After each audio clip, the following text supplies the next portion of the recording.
When the aliens landed in Cleveland, nobody took them seriously. Not even the mayor, who famously said, "If this is another street performance group, I'm not paying for permits again." Then he handed them a citation and walked off. The aliens, to their credit, tried to explain. They really did. But their translator box had a minor glitch. It rendered everything in early 2000s internet slang. So their great message of peace and interstellar unity came out as, "LOL what, humans? We bring mad vibes from the stars. Much peace. So chill." Naturally, the internet fell in love with them. TikTok was flooded with videos of Chungus Prime, the beefy leader of the aliens, doing interpretive dances at Walmart. Nobody believed it was real. People thought it was marketing for a new soft drink. It took a few weeks before they managed to fix the translator. By then, humanity had nicknamed them the Uwulians, and half the population thought it was all a viral campaign for some indie movie. Then came the unexpected part. The Uwulians, turns out, weren't tourists. They were refugees. Chased across 3 galaxies by something they only referred to as the Quiet. They had hoped Earth would be hidden enough, backwater enough, to go unnoticed. The Quiet, of course, noticed. It arrived on a Thursday. Always a Thursday, for some reason. People were still recovering from Taco Bell's new limited edition, Plasma Burrito, when the sky above Buenos Aires shimmered and cracked. That's when everything went wrong. Or, as Henry Lee put it, that's when it got awesome. Henry was a janitor at the Ohio Natural History Museum. He was 42, balding, an amateur guitarist, and had a caffeine dependency that could have fueled a nuclear reactor. He also, quite accidentally, became Earth's ambassador to the Galactic Council within 48 hours of the Quiet's arrival. How? Well, here's what happened. After the Quiet's first strike, a perfectly silent sphere that swallowed half of Argentina and spat out a black, humming desert, world leaders scrambled to respond. Meetings were held. Panics were panicked. Committees were created and promptly dissolved. Nobody had a plan. The Uwulians, meanwhile, were very sorry and offered a giant, blinking device the size of a minivan that they called the Shield Core. "It will protect your planet," Chungus Prime explained, in a perfectly clear British accent, "but someone must carry it to the Spire of 13 Winds on foot, while the device synchronizes with Earth's unique vibe." "What kind of vibe?" President Lewis asked. Chungus looked around, puzzled.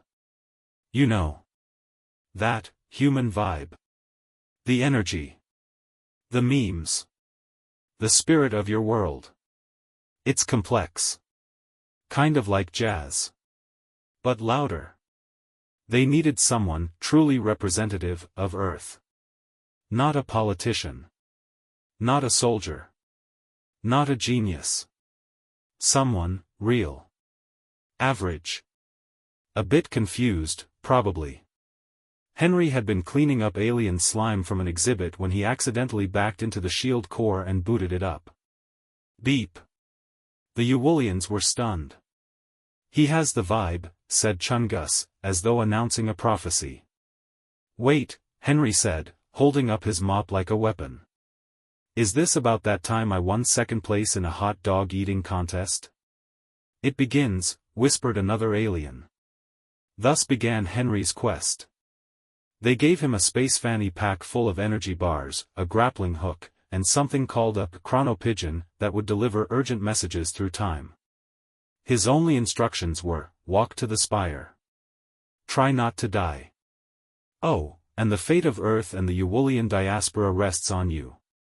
Cool, cool, cool, Henry said. So, can I call my mom? No time. He was teleported to the outskirts of what used to be Idaho, now a floating forest, and started walking. The Quiet noticed. It sent silencers, creatures made of static and long limbs. Henry beat the first one with a snow shovel he found lodged in a mutant pumpkin. He survived mostly by accident, partly by dumb luck, and maybe because, deep down, Henry Lee had a heroic streak nobody ever noticed before. Not even him. But the real twist? Halfway to the spire, he was ambushed by a group of rogue humans, doomsday preppers from Nevada who had declared themselves the true saviors. They wore tinfoil armor and rode armored golf carts. Their leader, a woman named Cassandra Boom, challenged him to trial by combat. With inflatable pool noodles. The duel was live-streamed across 7 continents and 3 moons. It ended in a draw after both competitors collapsed from laughter and exhaustion. They became friends. Cassandra and her golf cart militia decided to escort Henry the rest of the way. And just when things seemed to be going well, the Quiet shifted strategies. It stopped attacking. Instead, it spoke. Not with words. Not with sound. But with dreams. Henry started seeing visions, of infinite empty cities, forgotten lullabies, abandoned playgrounds under gray skies. The Quiet didn't destroy worlds with violence. It made people forget what made them people. It made them stop caring. But not Henry. He held on to memories. Of music. Of corn dogs. Of pogs. Of awkward school dances and late-night diner coffee. He shared stories with his companions by firelight, about his ex-wife, his old band, his dog Bongo who once ate an entire pepperoni pizza and lived. The Shield Corps thrived on these stories. It pulsed brighter. Stronger. And then, right at the base of the spire, he was met by the final test. The Quiet made him an offer. No more fear, it whispered. No more pain. Let it go. Rest. We'll take care of everything. No more war. No more heartbreak. He could feel it. The lure of numbness. But then he remembered something. The last voicemail his mom ever left him. Just a dumb, sweet little thing, "Hey honey. I saw a raccoon stealing cat food today. It made me think of you." He laughed. Laughed so hard, the Quiet recoiled. "No," Henry said, lifting the Shield Corps. "I'll take heartbreak. I'll take fear. I'll take awkward first dates and stubbed toes and karaoke nights where no one claps. I'll take all of it." Then he pressed the core into the ground. What happened next? Let's just say the Spire of 13 Winds woke up. And the universe would never be the same. 3 days after Henry planted the Shield Corps into the ground, nothing happened. No blast of light. No triumphant alien choir. No congratulatory call from the Galactic Council. Just wind. And a squirrel staring at him like he'd just interrupted its afternoon conspiracy. Henry, still gripping the handle of his mop, because, at this point, it felt more like a totem than a tool, turned to Cassandra Boom. She was examining the base of the Spire of 13 Winds with a magnifying glass made out of a cracked mirror and duct tape. "Cass," he said, "shouldn't something activate? Sparkle? Boom?" She didn't look up. "You're asking a woman who once tried to cook spaghetti in a toaster. And? It was crunchy." So, they waited. By the 5th day, Henry's dreams were getting weird. Not just quiet weird, weird. He saw himself playing chess with a sentient fungus that kept accusing him of cheating, while his dead goldfish shouted unsolicited life advice from a lava lamp. And then there were the dreams where the Quiet spoke in the voice of Morgan Freeman, which he suspected might be a sign of either cosmic enlightenment or a vitamin deficiency. But on the 6th day, just as he was starting to wonder if the entire galaxy had punked him, it happened. The spire hummed. Not loudly. Not dramatically. It was more like the sound your fridge makes when it's trying to decide if it's possessed. A low, steady vibration that made Henry's fillings itch and Cassandra's golf cart levitate 6 inches off the ground. "What's it doing?" Henry asked. "I think it's buffering," Cassandra said. "Like, intergalactic Wi-Fi?" "Yup. And you, my friend, are the router. Just then, the sky tore open. Not in a violent way, more like a zipper being gently undone by a polite god. Through the widening crack, something stepped through. It shimmered. It wobbled. It looked like a jellyfish made entirely of math. "The quiet," Henry whispered. But it didn't attack. It floated above them, silent as guilt, watching. Then came a voice. Not in their ears, but everywhere. Trees trembled. The dirt shivered. "Why do you resist the peace of emptiness?" Henry looked around. Cassandra Boom had already slipped behind a boulder, unholstering her pool noodle. He stepped forward. Mop in hand. Heart pounding. "Because," he said, "emptiness sucks." The quiet didn't answer. But it pulsed. Like it was thinking. Or offended. "I get it," Henry continued, "life is messy. People are messy. We screw things up constantly. Wars, heartbreak, burnt toast, you name it. But that mess? That chaos? It means we're trying. We care." He looked up, squinting at the abstract horror above. "You offer silence. Stillness. You think that's peace. But peace without purpose? That's just boredom with better lighting. Still nothing." Then Cassandra called out, "You tell Mop King." Henry flushed. I didn't approve that nickname. But the jellyfish entity began to descend. Slowly. It didn't look hostile. It looked curious. Henry's mop glowed. And that's when it happened. The mop, his trusty janitor's mop, caked in the noble grime of museums past, began to transform. The handle extended. The head of the mop crystallized. Light coiled up the shaft in spirals of amber and blue. He now held a weapon. A staff. A relic. I think the shield core fused with it," Henry muttered. "Sweet fancy waffles," Cassandra breathed. "You're the chosen one." "No, I'm not.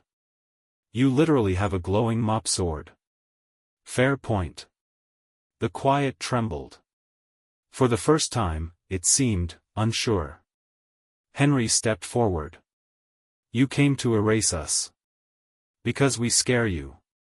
Because we laugh, we dance, we build IKEA furniture without instructions. We mess up and try again. We make memes out of misery and jokes out of pain. And yeah, sometimes we fall. But that's the point. We get back up. That's our superpower." The sky roared. The spire lit up like a disco ball powered by raw emotion. Pillars of light burst out in every direction, casting shadows across the stars. The quiet began to unravel. It wasn't screaming. It wasn't fighting. It was disintegrating.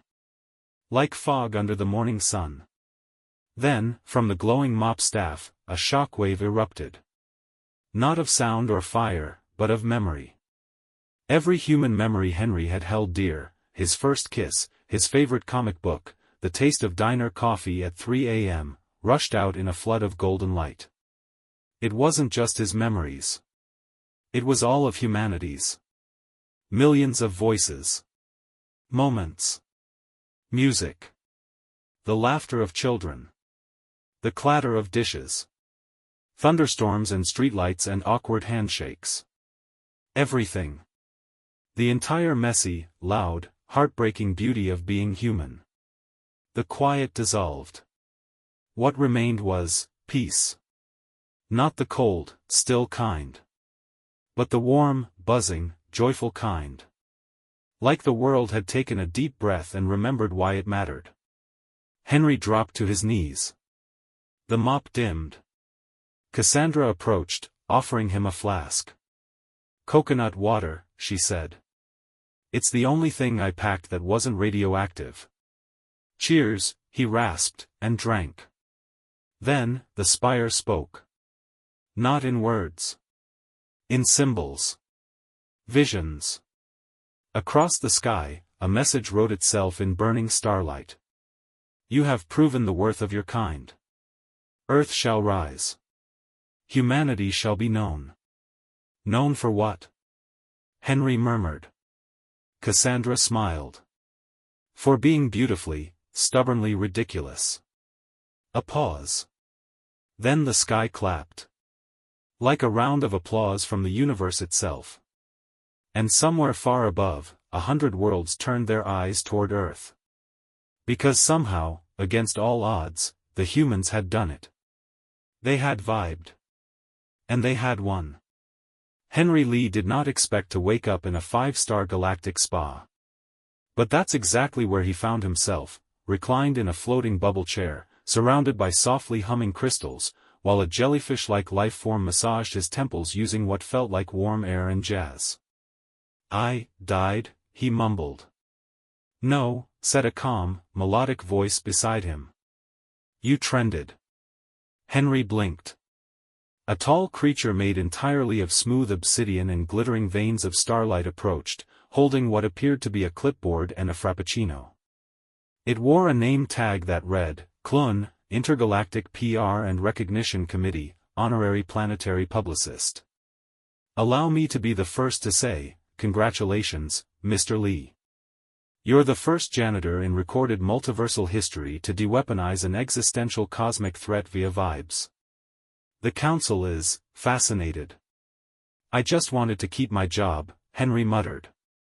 And now you've got options, Clun said brightly. So many options. Hero endorsements. Speaking tours. A limited edition breakfast cereal. We've already greenlit a biopic called Mapocalypse Now. Working title, of course. Henry rubbed his temples. Do I at least get a vacation? Oh, absolutely, Clun replied, handing him a holographic brochure. We recommend the Rings of Kuba, 9. Endless beaches, zero gravity, and sentient coconuts who tell bedtime stories. Before Henry could answer, a nearby console let out a ping and projected a hologram of Cassandra Boom. She looked exactly as she always did, like she'd survived 5 apocalypses and had opinions about all of them. Hey, hero. You alive or are they cloning you for spare parts? Pretty sure I'm still me, Henry replied. Cool. Because we have a problem. Of course they did. The image zoomed out to reveal Cassandra standing in front of the spire, which now resembled a dormant volcano wrapped in neon circuitry. At her side stood a group of familiar faces, survivalists in tinfoil hats, Uwulian refugees, and a small robot shaped like a traffic cone, beeping nervously. Spire's quiet now, she said, but last night it lit up like a Christmas tree and printed out this. She held up a sheet of golden parchment. Henry squinted. Is that a summons? Yup. Galactic Council wants you. In person. For an audience. Henry groaned. I just saved the planet. Now they want a TED Talk. Cassandra grinned. No pressure, but they said something about choosing humanity's ambassador to the Great Spiral Nexus. Which, I think, is like the universe's version of a group chat with admin powers. I don't even have Twitter, Henry muttered. An hour later, Henry was suited up, not in a superhero outfit, but in his freshly laundered janitor's uniform. He refused to wear anything else. If I'm representing Earth, he said, I'm showing up as me. Mop and all. And so it was that Henry Lee, mop-wielding accidental hero of Earth, arrived at the Grand Assembly of the Galactic Council. The chamber was indescribable.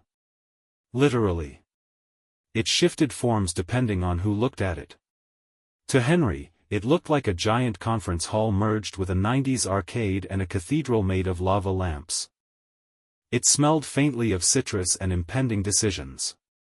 100 representatives floated, shimmered, or oozed in their respective seats. Each species more bizarre than the last. And seated directly across from him, was the toaster. It looked normal. Chrome. 2 slots.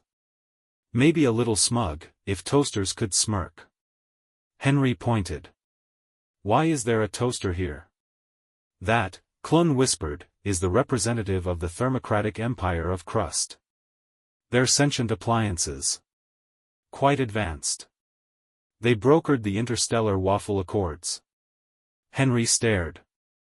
Do they talk? Not in words. But they judge. The toaster dinged. Henry shivered. The council's lead representative, a being that resembled a nebula wearing a monocle, spoke. Henry Lee of Earth. You have demonstrated remarkable qualities, courage, empathy, defiance in the face of nihilistic entropy, and excellent mop-handling form. Thanks, Henry said, nervously. You stand before us today not as a soldier, not as a leader, but as something far rarer, a decent person. Therefore, we ask, will you represent your species at the spiral nexus? Henry hesitated. He thought of home. Of the museum. Of the quiet nights mopping long after closing. Of his goldfish. Of the girl at the cafe he never asked out. Of taco nights and terrible guitar songs and that time he tried to cut his own hair with garden shears. He smiled. I'm honored, he said. But I've got one condition. The council leaned in. I want humanity to speak for itself. Not just me. We're a weird bunch, messy, funny, brilliant, loud. If I do this, I want to open the door. Make it so anyone at all, can walk in and be heard. The council was silent. Then the toaster dinged again. A slow ripple of approval passed through the chamber. The nebula nodded. So be it. A panel opened in the floor. A platform rose. Upon it, a small, glowing sphere appeared, a communication node, linking Earth to the spiral nexus. A door to the stars. For humanity, said the council. For tacos, Henry said. The chamber erupted in harmonious applause. Later that evening, back at the floating spa, Clun handed Henry a drink with 3 umbrellas and a flaming cherry. You've changed the galaxy, Clun said. Henry sipped the drink. By accident. The best kind of change. As the stars twinkled above, Henry leaned back and let out a long, satisfied sigh. Somewhere in the universe, a new story had begun. And Earth was finally invited to the party. And the mop? It got its own museum exhibit. Henry Lee stood in the mirror and tried not to laugh at his own reflection. The Galactic Council had offered him ceremonial robes woven from the songs of extinct stars, and a crown of light that whispered trivia about nebulae in 14 languages. He politely declined. Instead, he was wearing his museum janitor's uniform, freshly pressed, with a stitched-on patch that read, Ambassador of Earth, temporary, hopefully not fatal. He'd washed his mop, rewrapped its handle in black grip tape, and slung it across his back like a knight might carry a sword. If they don't like me for me, he muttered to himself, then they can call the toaster. The shuttle provided for his journey to the council resembled a giant Faberge egg with anti-gravity treads. Cassandra Boom, as promised, had welded herself to the co-pilot's chair and refused to let any dignitary sit up front. She was wearing tactical pajamas and had armed the diplomatic vehicle with cupcake launchers, just in case things got spicy. As they approached the council citadel, a spaceborne structure orbiting the wisdom star LUNX, the windows turned translucent. Henry saw planets hanging like baubles on the black velvet of space, each glowing faintly with its own stories. He swallowed. Remind me again why I'm doing this? Because, Cassandra said, without looking away from the controls, you're the only one they'll listen to who hasn't already ruined something important. The citadel itself looked different to everyone. To Henry, it appeared as a spiraling library built into a cathedral inside a crystal asteroid. The architecture morphed gently, reacting to thought, memory, and mild existential dread. A nervous guide, Some sort of feathered slug wearing a velvet blazer ushered them through an endless corridor, past paintings made of memory, sculptures of unspoken regrets, and a hallway that whispered compliments when you walked through it. Henry made a point to loop it twice. Finally, they entered the chamber of the council. It was enormous. Row upon row of elevated seats formed an orbit around the center floor, where he now stood alone, beneath a spotlight made of refracted starlight. The gallery of alien dignitaries was breathtaking, tall beings woven of mist and crystal, hovering polyhedrons pulsing with music, great serpents who communicated by coiling into mathematical shapes. And then there were the stranger ones. One representative was a sentient cloud of misplaced thoughts. Another was a cluster of disco balls humming with coded scent. And in the third row, holding a gavel it didn't technically need, the toaster. Chrome, squared, with a quiet authority that made Henry feel like he'd overcooked something. He cleared his throat. It echoed with the weight of 1,000 civilizations. The central platform floated upward, lifting him into view of all delegates.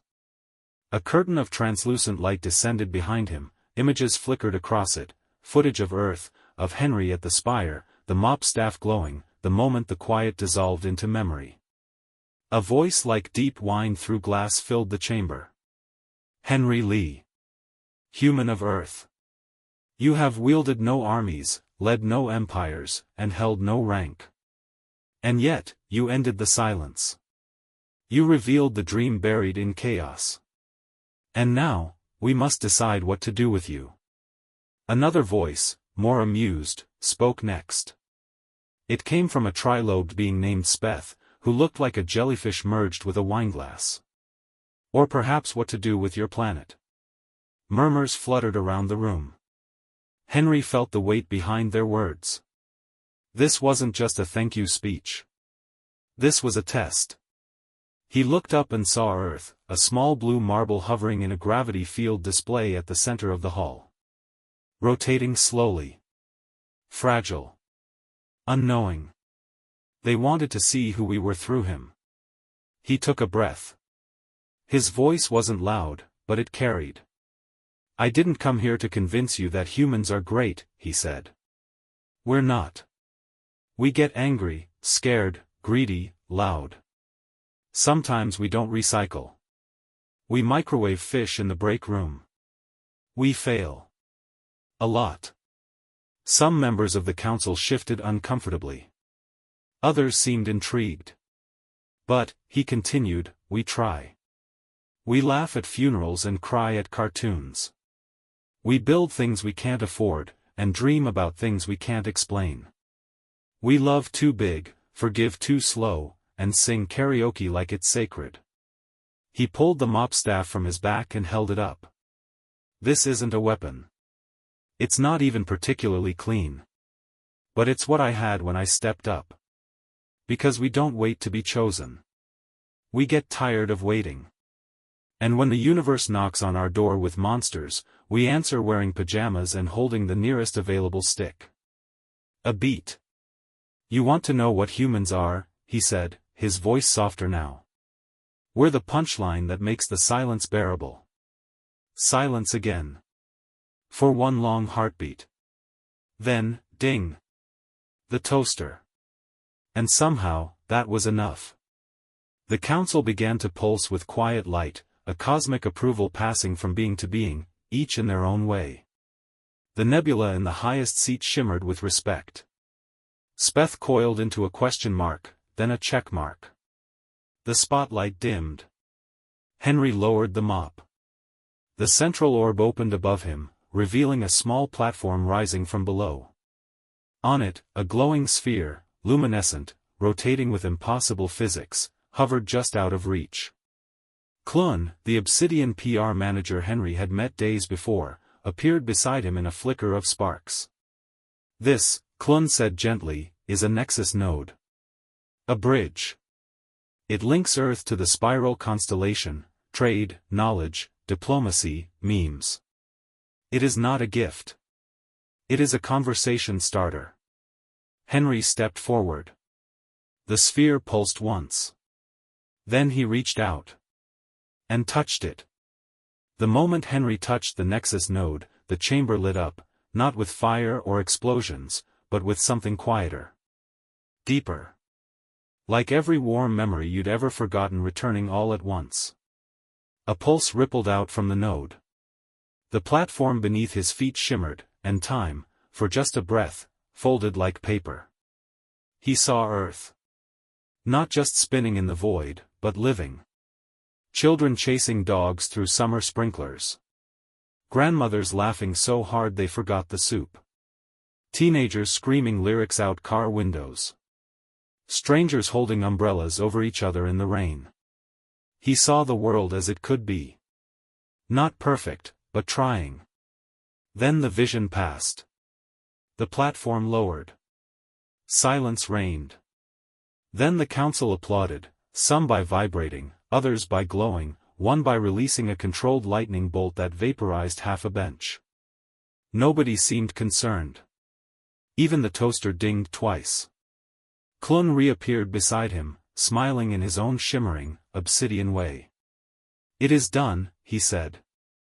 "Earth is now a part of the spiral constellation." Henry nodded, still a little dazed.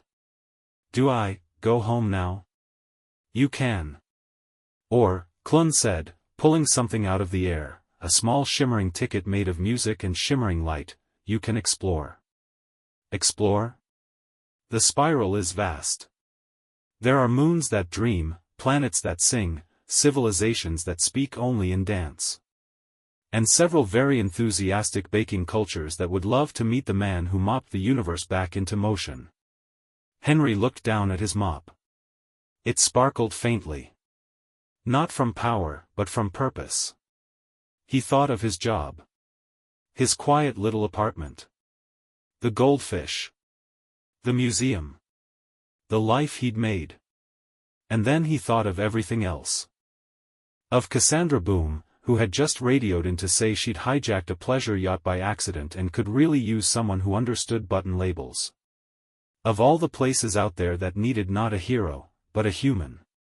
Someone who'd been elbow-deep in dirty water and still found something worth saving. He looked up at Clun and grinned. "Where do I get snacks for the road?" Clun blinked. "There is a cafe on Reel 9 that serves sentient sandwiches." "I'm in."